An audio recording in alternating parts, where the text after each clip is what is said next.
let's talk about grounding assessments. Now, for those of you that don't know, a little bit of extra background on Carrie is her company, the Granger Network, does consulting and coaching, but inside of large organizations. So we're talking billion-dollar plus market capitalization organizations. So one of the reasons why I love being able to have her here, because unless you are lucky enough to be inside one of those billion-dollar organizations, or you happen to be at a conference somewhere that has paid her to do a keynote, you're likely otherwise never going to get content quite like we're going to go into today.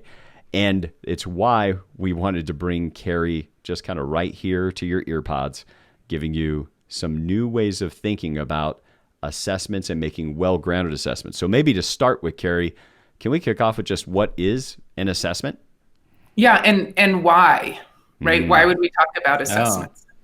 Yeah, so there's really assessments are grounding assessments, this thing we're going to talk about, is probably one of two keystone skills that I see make the biggest difference and are yet one of the most missing skills that we have. And so grounding assessments, if I could only work with executives for one day to do one kind of training, it would be grounding assessments. Right on. Okay. Now, what is that? Good question. Well, only because I think assessment is one of those words that people walk around with. You say, do you know what an assessment is? They would go, yes. Yeah, of course. Yeah, I know what that is. But if we said, you're going to assess my performance, tell me what an assessment is, and people would be like grasping for what is the definition? And so maybe we just start there. Yeah. So, it's assessments is a aspect of how we talk and how we think about the world. And it's more in the domain of our subjective perceptions, interpretations, opinions. The problem is that most of us think that we act and interact with facts and data and what's so.